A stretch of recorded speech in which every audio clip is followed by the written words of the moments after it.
कभी सोचा है कि सरकार देश चलाती कैसे है? मतलब ये जो सड़कें बनती हैं, हमारी सुरक्षा होती है, इतनी सारी योजनाएं चलती हैं, इन सब के लिए पैसा आता कहाँ से है? और उससे भी ज़रूरी, ये खर्च कैसे होता है? तो चलिए, आज भारतीय संसद की रूल बुक के कुछ सबसे ज़रूरी पन्ने पलटते हैं और समझते हैं आर्टिकल 110 से 123 के सारे राज। सवाल बहुत सीधा सा है ना। सरकार को देश चलाने के लिए पैसा मिलता कहाँ से है? भाई ये कोई छोटा मोटा हिसाब तो है नहीं। इसका जवाब छुपा है संसद की कार्यवाही में, और आज हम इसी पहेली को सुलझाने वाले हैं। तो आज का हमारा सफ़र 5 हिस्सों में बटा है। सबसे पहले देखेंगे संसद का पर्स, यानी धन विधेयक। फिर समझेंगे कि कैसे किसी बिल पर राष्ट्रपति की फाइनल मोहर लगती है। उसके बाद सदन चलाने के अपने क्या नियम कायदे हैं। फिर देखेंगे शक्तियों का संतुलन कैसे बनता है। और आखिर में जब संसद सेशन में न हो तब क्या होता है। चलिए शुरू करते हैं। तो चलिए सबसे पहले और सबसे जरूरी चीज से शुरू करते हैं, पैसा, यानी संसद का बटुआ। देखते हैं कि पैसों का ये पूरा हिसाब किताब आखिर चलता कैसे है। तो ये है आर्टिकल 110, जो हमें बताता है मनी बिल के बारे में। अब ये मनी बिल क्या बला है? आसान भाषा में कहें तो ये सरकार का क्रेडिट कार्ड बिल जैसा है। मतलब कोई नया टैक्स लगाना हो, सरकार को कहीं से उधार लेना हो, या फिर देश के मेन खजाने, जिसे कंसोलिडेटेड फंड ऑफ इंडिया कहते हैं, उससे पैसा निकालना हो, ये सब इसी बिल के जरिए होता है। और एक बात, ये बिल सिर्फ और सिर्फ लोकसभा में ही पेश किया जा सकता है। क्यों? क्योंकि लोकसभा में वो लोग बैठते हैं जिन्हें सीधे जनता चुनकर भेजती है। और भाई, जनता के पैसे का हिसाब तो जनता के नुमाइंदे ही करेंगे ना। तो ये बजट कानून कैसे बनता है, इसकी यात्रा को 3 स्टेप्स में समझिए। स्टेप 1, सरकार अपना सालाना बजट पेश करती है, मतलब पूरे साल की कमाई और खर्चे का लेखा जोखा। स्टेप 2, फिर अलग अलग मंत्रालय जैसे रक्षा मंत्रालय, शिक्षा मंत्रालय अपने अपने काम के लिए फंड मांगते हैं। और स्टेप 3, आखिर में संसद एक एप्रोप्रिएशन बिल पास करती है। ये एक तरह से पैसे निकालने की फाइनल परमिशन है। इसके पास होते ही सरकार खजाने से पैसा निकाल सकती है। अच्छा, एक चीज जो अक्सर लोगों को कंफ्यूज करती है, मनी बिल और फाइनेंस बिल में क्या फर्क है?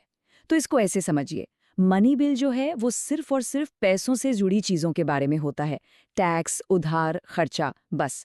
जबकि फाइनेंस बिल में पैसों की बात तो होती ही है, लेकिन उसके साथ साथ कुछ और दूसरे कानून के प्रावधान भी हो सकते हैं। मतलब एक है सिर्फ पैसों का बिल, दूसरा है पैसों के साथ कुछ और भी।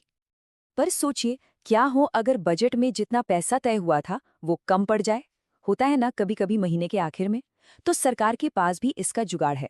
आर्टिकल 15 के तहत वो सप्लीमेंट्री ग्रांट्स, यानी एक्स्ट्रा पैसा मांग सकती है। और अगर कोई इमरजेंसी आ जाए, जैसे चुनाव कराने हो या कोई आपदा आ गई हो, तो उसके लिए वोट ऑन अकाउंट की व्यवस्था है, जिससे फौरन पैसा मिल जाता है। तो ठीक है, लोकसभा और राज्यसभा दोनों ने मिलकर बिल पास कर दिया, काम खत्म? नहीं, बिल्कुल नहीं। पिक्चर अभी बाकी है। अब इस कहानी में एंट्री होती है राष्ट्रपति की। उन्हीं के दस्तखत के बाद कोई बिल कानून बनता है। तो जब कोई बिल राष्ट्रपति के पास पहुंचता है, तो आर्टिकल 111 के तहत उनके पास 3 ऑप्शंस होते हैं। पहला, वो बिल को अपनी सहमति दे दें और टडा, बिल कानून बन गया। दूसरा, वो अपनी सहमति रोक लें, मतलब बिल वहीं का वहीं रुक जाएगा। और तीसरा ऑप्शन, वो बिल को वापस संसद के पास भेज सकते हैं कि भाई इस पर एक बार फिर से सोच विचार कर लो। अब तक हमने पैसों और कानूनों की बात की, पर संसद के अंदर काम होता कैसे है? मतलब कौन से नियम हैं, बहस कैसे होती है, क्या सब कुछ बस ऐसे ही चलता है? चलिए अब जरा पर्दा उठाकर संसद की अंदर का हाल जानते हैं। तो देखिए, संविधान ने संसद को अपना घर खुद चलाने की पूरी पावर दी है। आर्टिकल 118 कहता है कि लोकसभा और राज्यसभा दोनों अपने अपने नियम खुद बना सकते हैं। फिर आर्टिकल 119 में पैसों से जुड़े मामलों के लिए कुछ खास नियम दिए गए हैं। और आर्टिकल 120, ये बहुत दिलचस्प है। ये कहता है कि संसद में काम हिंदी या अंग्रेजी में होगा, लेकिन अगर कोई सदस्य चाहे तो स्पीकर की इजाजत से अपनी मातृभाषा में भी बात रख सकता है। कितनी बड़ी बात है ये! लोकतंत्र को अगर एक खेल माने तो इसके 2 सबसे बड़े खिलाड़ी हैं। एक तरफ संसद, जो कानून बनाती है, और दूसरी तरफ न्यायपालिका, जो कानूनों की रक्षा करती है। अब इन दोनों खिलाड़ियों के बीच संतुलन बना रहना बहुत जरूरी है। तो संविधान ने दोनों के लिए एक बाउंड्री लाइन खींच दी है। ये लाइन बहुत साफ है। आर्टिकल 121 कहता है कि संसद में सुप्रीम कोर्ट या हाई कोर्ट के किसी भी जज के बर्ताव पर कोई चर्चा नहीं होगी। मतलब आप उनके फैसलों की आलोचना नहीं कर सकते। हाँ, सिर्फ एक ही सूरत में ऐसा हो सकता है जब किसी जज को हटाने का प्रस्ताव यानी महाभियोग चल रहा हो। ये नियम न्यायपालिका को बिना किसी दबाव के काम करने की आज़ादी देता है। और ये कोई एक तरफा नियम नहीं है। जैसा सम्मान संसद न्यायपालिका को देती है, वैसा ही सम्मान न्यायपालिका भी संसद को देती है। आर्टिकल 122 साफ कहता है कि संसद की कार्रवाई में कोई गड़बड़ी हुई है या नहीं, इस बात की जांच अदालतें नहीं कर सकती। मतलब दोनों एक दूसरे के काम में दखल नहीं देंगे, सब अपने अपने दायरे में। अच्छा, अब एक बहुत ही इंटरेस्टिंग सिचुएशन के बारे में सोचते हैं।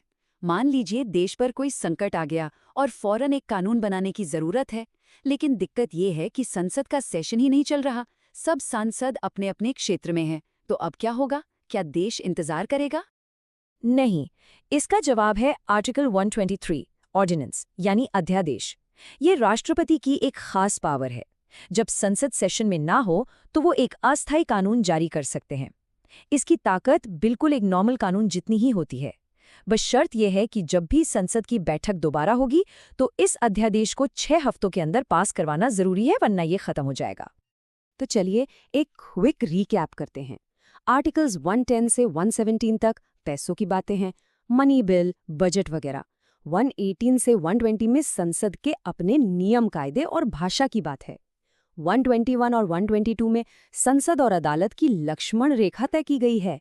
और आखिर में आर्टिकल 123 है राष्ट्रपति की ऑर्डिनेंस वाली स्पेशल पावर। ये टेबल इन सबको याद रखने के लिए एकदम परफेक्ट है।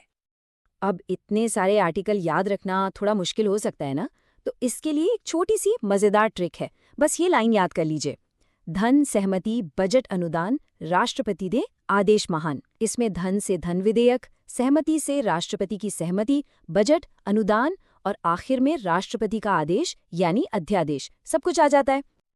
और अब इस पूरी चर्चा को खत्म करते हैं एक सवाल के साथ।